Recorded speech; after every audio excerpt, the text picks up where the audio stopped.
By the way, these are things that I'm still learning and working on at the moment. I don't have life figured all out.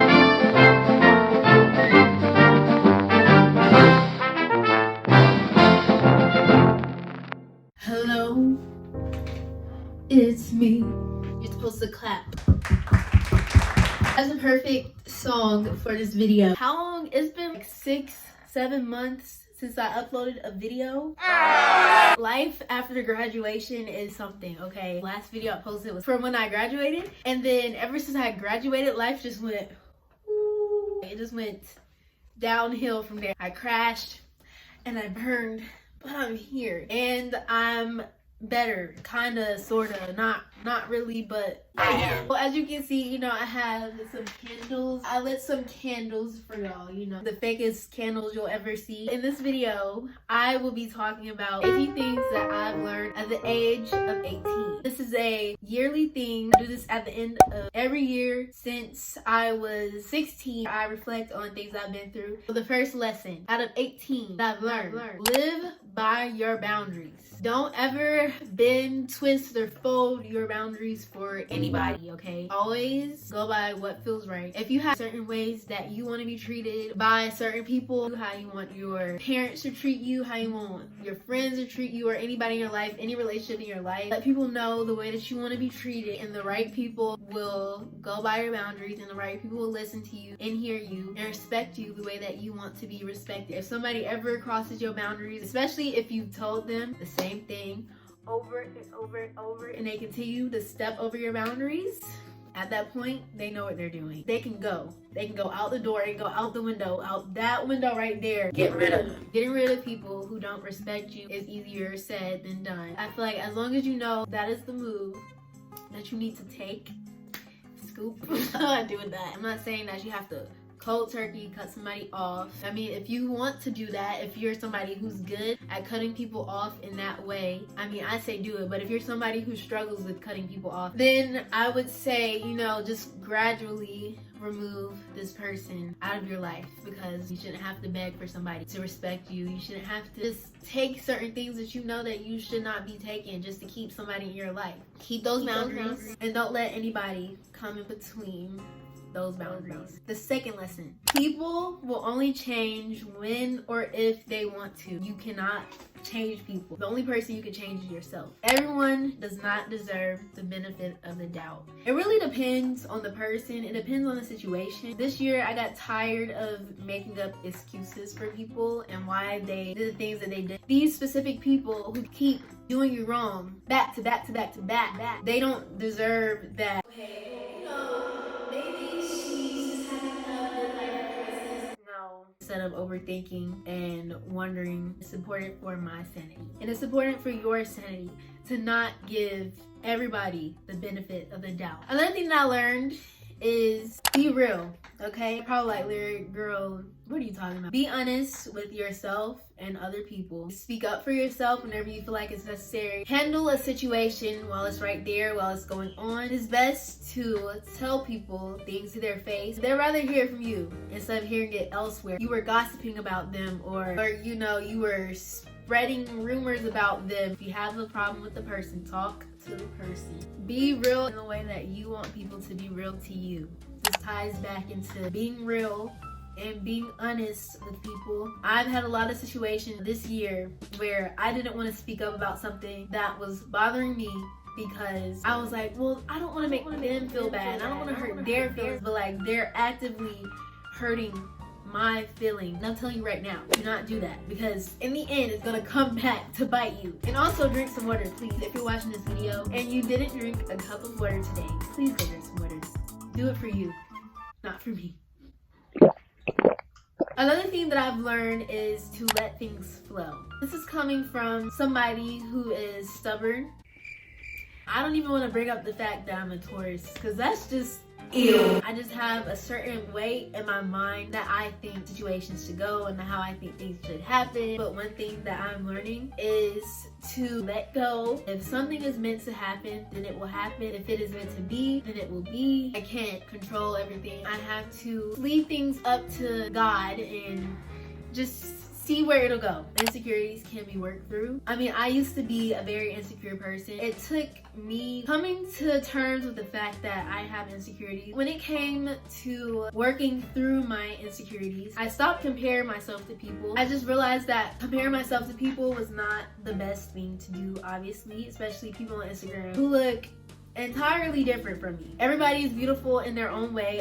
As cliche as this sounds, we're not supposed to all look the same. We all have different parents, different family members, different features. Why do I want to look like the next person, or why should I feel like I have to look like the next person to be beautiful? I taught myself that just because I feel like the next person is very beautiful, it doesn't take away from my beauty. I'm able to appreciate someone else's beauty without bringing myself into the mix, without feeling jealous or without the comparison, because like I said, everybody is beautiful in their own way. I started looking at myself and I started focusing more on the things that I liked about myself and the things that I disliked about myself. When it came to certain things, whether it was certain things on my face that I didn't like or certain things about my body that I did not like, my whole thing was, I can't change this feature, so I might as well start to love this feature that I hate. Because I feel like with certain features that we dislike about ourselves, we point it out and it's bigger to us than it is to other people. Whether it's about your laugh, you're like, oh my god, I have such an ugly loud laugh, but in reality nobody looks at it like that. You're just nitpicking yourself and you're exaggerating it and making it worse than what it is. They're not gonna look at the certain things that you hate about yourself and hate it as much as you do. Because remember, you're your worst critic. You're creating problems in your head about yourself. So that's one thing that helped me get through my insecurities, is realizing that I was exaggerating. Comparison is a thief of joy. I started to appreciate the features that I hated, and I realized that they all fit me. You know, that's how I was born, and that I can't really do anything about it unless I were to get surgery. But am I gangsta enough to get surgery again? I think not. I think not. When I say again, I'm talking about I got surgery on the side of my stomach. This is your sign to make that decision that you've been wanting to make, that big decision. Even though I'm only 12, even though I'm only 18, I have certain decisions that I wish that I would have made at a certain time, but I didn't make them because other people didn't agree with the decision. People, they're gonna have in their mind what they want you to do or what they feel like would be best for you. But at the end of the day, you have your own dreams, your own goals. Do what feels best for you, and you will thank yourself so much for that. Another thing that I've learned that is very important to have gratitude even through the hard times. It's easier said than done. I'm not saying that you have to have gratitude all the time. It's important that even when things get hard, still have that optimism and that gratitude for yourself and others. It's good to point out what you're grateful for, and I started feeling so much better about my life and everything. It just made me realize that I really have everything that I need. Having gratitude has helped me focus more so on the positive. I do like to take a moment before I go to sleep, or when I get up, I like to think about the things that I'm grateful for. Good priorities will get you far in life. Certain situations in my life, things that have happened where my priorities were good, I just realized that hard work does pay off. It inspires me to continue putting in the hard work for certain things that I do want in life. Forgive for yourself. You don't have to say it to their face. You can journal about it. You can journal your feelings about this certain situation, and then to let it go, write down, okay, I forgive this person for this. Forgiving somebody in that way, it really helps with, you know, that anger and that resentment that you feel towards them, and not, you know, feeling the need to punish them, or like they need to go through this and they need to feel like how they made me feel. I feel like it's best to let the karma come through when it comes through, but come to terms with it. Don't blame, forgive, and move on. Also, I don't mean like you just snap and forgive. It's something that you have to gradually work towards, okay? To not blame everyone for everything. But it also makes me think of this poem that I read from this poetry book. It's called Time Will Tell. If you know me, you know I love poetry, and I love reading poetry, I love writing poetry. But this poem says, you cannot hope to evolve if you blame everyone else around you. When you try to find the answers in the actions of others and not those of yourself, it is difficult to take a step back and look at the picture you have painted. But the picture can never change change if you're not willing to try new strokes. Just lighten up a little. Sit back, kick back, relax. It's okay to giggle, to be unserious. And when I say relax, I mean relax your face, the way that you sit, the way that you stand. Sometimes I be standing like somebody's ankle. That's how I be standing. I be like, why are you standing and looking all angry when you could just be chilling? Sit down, lean back, kick your feet up, and just relax and let go. And try not to think too hard about things. Just let your face relax all your face muscles, okay? And just sit there and just think about everything. Don't think about it. Oh, y'all like my socks? Another thing is to not think of the next moment all the time. I said this in another video when I was talking about being present. I'm always thinking about the next moment. What do I have to do next? Oh, I have to clean my room.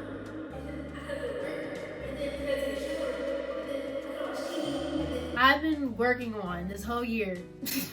No, I've been working on getting out of that mindset, just focusing on what I'm doing in the moment. One thing that has helped me with this is I like to take time out of my day to just chill, meditate, and sit in silence and close my eyes and focus on all of the things that I hear around me. I like to sit there, I like to take deep breaths. By the time I'm done, I feel like I'm in the moment. I feel calm, I feel chill. That little headache that I had is gone. Try to be present and live in the now. Not everybody is going to treat you how you deserve to be treated. It doesn't mean that you're not worth anything. It doesn't mean that you're not valuable. Just know that you deserve everything. You deserve the world. You don't deserve to be treated like you don't matter. Always tell yourself that you're worthy, that you're valuable, you're lovable. You deserve respect because you do. It is important to be giving, of course. Make sure that people are not taking advantage of your generosity, and make sure that you're being giving because you want to be giving. You know, it's coming from the heart. Just make sure that you're doing the same for yourself. But the last thing that I've learned is that being sensitive is a gift. It's just like in my first video, I was like, it's okay to be sensitive, it's okay to be crying. It's something that I've learned to come to terms with as I've gotten older. I'm glad that I have access to my emotions in that way. If you're sensitive, don't feel bad about it. It's best to embrace it than it is to hate it. It's something that you have to live with unless you start suppressing your emotions or, you know, become numb in a way. Just be glad that you can express and feel your emotions and feel the emotions of others. You know, that intuition you got, that intuition, you know, those dreams you be having, those thoughts you be having, it comes from most likely being a very sensitive person. You can feel certain things when they're happening. Take pride in your sensitivity, okay? It's okay. That is all for this video. I really hope that y'all enjoyed it. If you did, you should go ahead and give this video a like. I really enjoyed filming this video because it's been a while since I filmed a video. And also because I'm back. I'm not really back, but I'm back.